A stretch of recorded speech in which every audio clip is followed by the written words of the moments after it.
Cheiraoba matangda Cheiraoba haidi chahi hougi matangda wafong khara ai mayamda thamjani Cheiraoba haibisi chahi houba moite giri yamna maruoiba festival amani mamangaida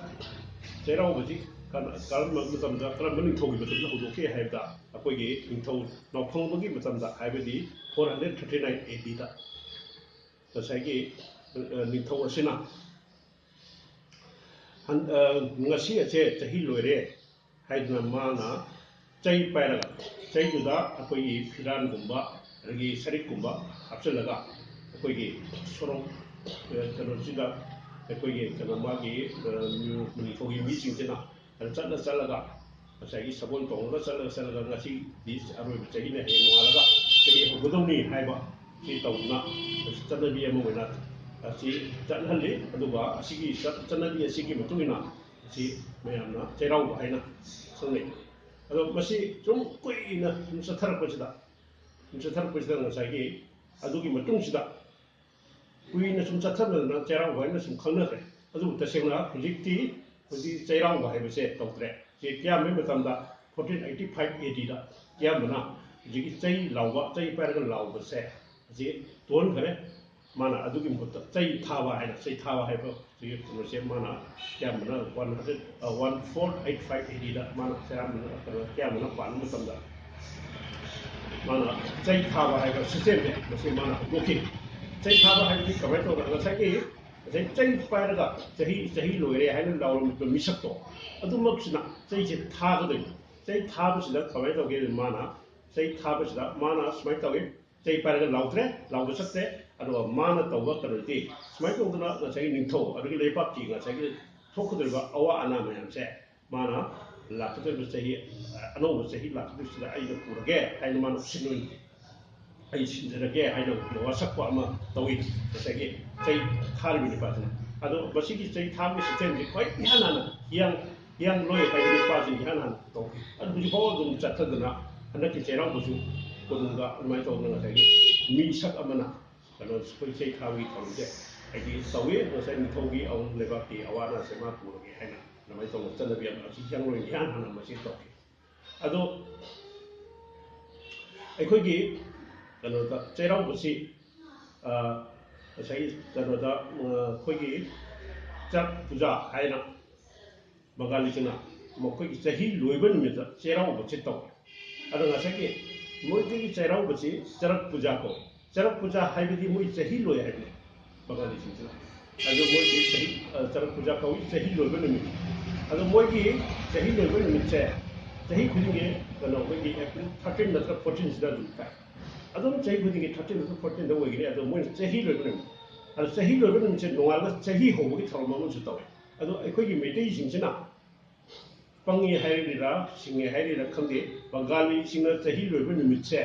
akoina chahi hoba Cheiraoba haina akoina chahi charak puja numisida akoina Cheiraoba haina tawi masi chumbra asi lanbra haibil wafam dine aina thamjarise ado ngachagi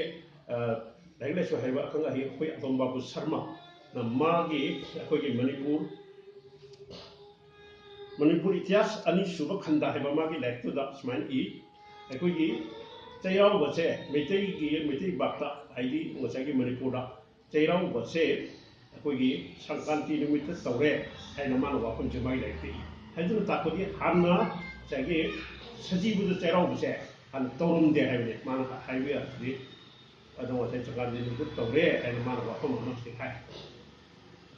aduna ngachagi Cheiraoba se sajibu Cheiraoba se lali haidna meitei kambu mo thole karigino haibda ngachagi sajibu Cheiraoba 13 akoigi Cheiraoba haiba chahi hoba haibse amma natraga noma pandugumba haugadauba pochina ngachagi thagi mayai chalakpa adugumba tawbase masi gangani haina kambu amana thole masigi asengo satamdi kamai tawhigeda sajibu noma pamda Cheiraoba se 1971 da hobi masigi horpamdi sumaina tawe French Turkish gi mapu kogi lasak maraubi kogi lain chapa an sigi magi French Turkish gi da an ngawaram an jingse magi cha thakpa haidi lain chapa kamu je adu kamina rawari wadai ta sa e kamina no madi moi train ne pan punban numini ꯅꯨꯃꯤꯠꯁꯤꯗ ꯉꯁꯥꯏꯒꯤ ꯀꯩꯁꯥꯝꯊꯣꯡꯗꯒꯤ ꯉꯁꯥꯏꯒꯤ ꯃꯌꯥꯡꯂꯝꯕꯝ ꯑꯄꯥꯕꯤ ꯀꯧꯕ ꯀꯩꯁꯥꯝꯊꯣꯡꯗꯒꯤ ꯑꯍꯟꯁꯤꯅ ꯃꯌꯥꯝ ꯃꯣꯏ 3-4 ꯐꯝꯃꯤꯟꯅꯕ ꯅꯨꯃꯤꯠꯁꯤꯗ ꯁꯨꯃꯥꯏꯅ ꯍꯧꯗꯣꯛꯏ ꯉꯁꯤꯗꯤ ꯑꯩ ꯆꯩꯔꯥꯎꯕꯒꯤ ꯃꯔꯝꯗ ꯀꯩꯅꯣ ꯈꯔ ꯍꯥꯏꯒꯦ ꯃꯥꯅ ꯍꯥꯏꯕ ꯋꯥꯍꯩꯁꯤ ꯁꯨꯃꯥꯏꯅ ꯍꯥꯏ ꯑꯩꯈꯣꯏꯒꯤ ꯆꯩꯔꯥꯎꯕ ꯍꯥꯏꯕꯁꯤ ꯆꯍꯤ ꯍꯧꯕ ꯅꯨꯃꯤꯠꯅꯤ ꯆꯍꯤ ꯍꯧꯕ ꯅꯨꯃꯤꯠ ꯑꯣꯏꯔꯒ ꯀꯔꯝꯍꯥꯏꯅ ꯇꯧꯅ ꯊꯥ ꯑꯃꯒꯤ ꯃꯌꯥꯏꯗ ꯍꯧꯕꯁꯤꯅ ꯃꯥꯅ ꯑꯄꯥꯕꯤꯁꯤꯅ ꯉꯁꯥꯏꯒꯤ ꯆꯍꯤ ꯍꯧꯕ ꯑꯣꯏꯔꯒꯗꯤ ꯑꯩꯈꯣই ꯅꯣꯡꯃ ꯄꯥꯟꯕꯒꯨꯝꯕ ꯅꯠꯇ꯭ꯔꯒ ꯆꯩꯆꯠ ꯋꯥꯟꯒꯨꯝꯕ ꯑꯃ ꯑꯣꯏꯒꯗꯧꯅꯤ ꯑꯗꯨ ꯀꯔꯤꯒꯤꯅꯣ ꯉꯁꯥꯏꯒꯤ ꯑꯩꯈꯣꯏ ꯁꯖꯤꯕꯨꯒꯤ ꯃꯌꯥꯏ ꯑꯣꯏꯔꯞꯅ ꯑꯩꯈꯣꯏꯅ ꯆꯩꯔꯥꯎꯕꯁꯤ ꯂꯥꯜꯂꯤ ꯍꯥꯏꯅ ꯃꯥꯅ ꯃꯌꯥꯝꯒꯤ ꯃꯐꯝꯁꯤꯗ ꯋꯥꯔꯤꯁꯦ ꯍꯥꯏꯕꯗ ꯆꯨꯝꯃꯤ ꯅꯪꯅ ꯍꯥꯏꯕꯗꯣ ꯚꯦꯔꯤ ꯂꯣꯖꯤꯀꯦꯜꯂꯤ ꯍꯥꯏꯕ ꯀꯥꯟꯗ ꯆꯍꯤ ꯍꯧꯕ ꯇꯥꯔꯒꯗꯤ ꯅꯣꯡꯃ ꯄꯥꯟꯕꯗꯤ ꯍꯧꯗꯣꯏꯅꯤ ꯆꯨꯝꯃꯤ ꯑꯗꯨꯅꯗꯤ ꯍꯟꯗꯛ ꯂꯥꯛꯏꯕ ꯆꯍꯤꯁꯦ ꯃꯁꯤꯗ ꯍꯥꯏꯗꯤ 1971ꯒꯤ ꯃꯃꯥꯡꯗ ꯃꯣꯏꯅ ꯉꯁꯥꯏꯒꯤ ꯁꯖꯤꯕꯨꯒꯤ ꯃꯃꯥꯡꯗꯅꯤ ꯃꯣꯏꯅ ꯐꯝꯃꯤꯕ ꯀꯩꯅꯣꯁꯦ ꯑꯗꯣ ꯉꯁꯥꯏꯒꯤ ꯍꯟꯗꯛꯀꯤ 1971ꯒꯤ ꯁꯤꯗꯗꯤ ꯑꯩꯈꯣꯏ ꯀꯩꯅꯣꯁꯦ ꯁꯖꯤꯕꯨꯒꯤ ꯅꯣꯡꯃ ꯄꯥꯟꯕꯗ ꯆꯩꯔꯥꯎꯕꯁꯤ ꯇꯧꯔꯁꯤ ꯍꯥꯏꯅ ꯃꯣꯏꯅ ꯆꯩꯔꯥꯎꯕ ꯅꯨꯃꯤꯠꯁꯤꯗ ꯃꯣꯏꯒꯤ ꯕꯦꯟꯒ ꯈꯣꯡꯉꯒ ꯉꯁꯥꯏ ꯆꯩꯔꯥꯎ ꯆꯤꯡꯗ ꯑꯗꯨꯃꯥꯏꯅ ꯇꯧꯗꯅ ꯃꯥꯌꯦꯞ ꯄꯥꯟꯗꯅ ꯕꯦꯟ ꯈꯣꯡꯉꯒ ꯇꯧꯔꯒ ꯍꯧꯗꯣꯛꯈꯤ ꯑꯗꯨꯒ ꯃꯌꯥꯝꯗꯁꯨ ꯃꯣꯏꯅ ꯉꯁꯥꯏ ꯅꯣꯡꯃ ꯄꯥꯟꯕꯗ ꯆꯩꯔꯥꯎꯕꯤꯌꯨ ꯅꯣꯡꯃ ꯄꯥꯟꯕꯗ ꯆꯩꯔꯥꯎꯕꯗ ꯆꯨꯝꯃꯤ ꯍꯥꯏꯅ ꯁꯨꯃꯥꯏꯅ ꯇꯧꯗꯅ ꯍꯧꯗꯣꯛꯈꯤ ꯉꯁꯥꯏꯒꯤ ꯆꯩꯔꯥꯎꯕꯒꯤ ꯍꯥꯏꯗꯤ ꯁꯖꯤꯕꯨꯗ ꯆꯩꯔꯥꯎꯕꯁꯦ ꯃꯁꯤ ꯆꯨꯝꯃꯤ ꯍꯥꯏꯕ ꯀꯥꯡꯕꯨ ꯑꯃꯁꯨ ꯂꯩ ꯑꯗꯣ ꯍꯧꯖꯤꯛꯇꯤ ꯁꯖꯤꯕꯨꯗ ꯆꯩꯔꯥꯎꯕꯁꯤ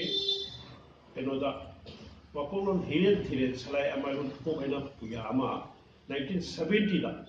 ꯂꯣꯉꯥꯛ ꯀꯣꯏꯔꯦꯡꯗꯒꯤ ꯐꯪꯉꯤ ꯁꯤꯒꯤ ꯄꯨꯌꯥꯁꯤꯗ ꯁꯖꯤꯕꯨ ꯍꯥꯏꯕ ꯊꯥꯁꯤꯗꯒꯤ ꯆꯍꯤ ꯍꯧꯒꯗꯧꯕ ꯅꯠꯇꯦ ꯋꯥꯛꯆꯤꯡꯗꯒꯤ ꯆꯍꯤ ꯍꯧꯒꯗꯧꯕꯅꯤ ꯍꯥꯏꯅ ꯁꯤ ꯄꯨꯌꯥꯁꯤꯗ ꯌꯥꯎꯏ ꯑꯗꯨꯅ ꯉꯁꯥꯏꯒꯤ ꯁꯤꯒꯤ ꯄꯨꯌꯥꯁꯤꯒꯤ ꯊꯣꯛꯂꯛꯄ ꯀꯥꯟꯁꯤꯗ ꯉꯁꯥꯏꯒꯤ ꯆꯌꯦꯠꯅꯕ ꯈꯔ ꯊꯣꯛꯑꯦ ꯑꯗꯨ ꯉꯁꯥꯏꯒꯤ ꯁꯖꯤꯕꯨꯗ ꯆꯩꯔꯥꯎꯅꯤ ꯍꯥꯏꯕ ꯀꯥꯡꯕꯨꯁꯤꯅ ꯀꯃꯥꯏꯅ ꯇꯧꯒꯦꯗ ꯉꯁꯥꯏꯒꯤ ꯃꯣꯏꯅ ꯋꯥꯐꯝ ꯈꯔ ꯃꯣꯏꯅ ꯄꯨꯊꯣꯛꯏ इहान हानदा मोइना संजीबु थाजिदा कुसुम लई हैबन लईसे साले अदगी कोंबिरे हैबन लईसे साले अदो हैरी साले अदो नगासेगी संजीबुदा चारो थुई हाइना मोइना हाइ अदो कनाउ खरना वाफमसे एगी मतांसिदा कनाउ मोटपी कुसुम लई हैबसे कुसुम लई हैब लईसे अखोगी मणिपुरगी महौसागी अखोगी महौसागी अखोगी लई नते मणिपुरगी लईसादा हौरंबा महौसागी लम लई नते हैना कनागु खरनसु खोगे मसी मपान लमदि पुसलपा हाइदि लईनी मणिपुरदा लईजरबा अखोगी मसागी कनो महौसागी लई नते हैना कुसुम लईसि अदुमाइना हाइ अदो मसागी हिंदी की मरोंदा मासी कुसुम को हिंदी की मरोंदा अजी हुजिकी लईसे कुसुम कवे अदुगा मसागी मद्रास अखोगी असोमदना कुसुम कोई मासी तमिल असोमदा मसागी जी लईसे कुसुम कोई मपाली पुसलपने अखोगी मणिपुरदा हौजर महौसागी लई नते अदुगा मसागी कोंबिरे हाइबा कोंबिरेसे मा सजीबुदा सातप लई नते मासी कोंबिरे हाइबा लईसे अखोगी वाक्सिंग द साले ना प्रजातंत्र खबरदा फोंग्रे अदुना तातुगी मसागी कोंबिरे हाइबे एनी टाइम कनो तौबि यारो कुसुम लई हाइजिजो मसागी मागी मरुदगी फुनबा याबा लई मासे माना गन्ना सालंगे हरगदी मरुदु गन्ना हुलगदी अदुम सातकनी सजीबुद नत्रस अदुम सातकनी अरि एनी कनो अखोगी अपाबा थादा मासे मरुदगी फुनबा लईनिना एनी थादा आइना अपाबा थादा फुनबा अदुम हौबा सातकदो लई कुसुम लई अदुमा कोंबिरेसे अदुना मसागी प्रजातंत्र खबरदा यावरे कोंबिरे हेसे सजीबुद साते वाक्सिंग थादा सालेना अदुमाइना प्रजातंत्र खबरदा यावरे अदो हुजिक Laiba कनोसिदि ngасai wakolon ai ngasai hal thumjegi wakolon iren tiren salai malu hokki matung ina di adi akhoi chahi hobuse watching dagi noma panbadagi nata wasing sesat tagi hobadoni haina aduman le aduraga di huji akhoi cherau base huji akhoi na yamna munna khanarba akhoi cherau bise chap chaba akhoi sajibudagi hobudagi haina akhoi munna su tijante huji akhoi mathau tare haina masi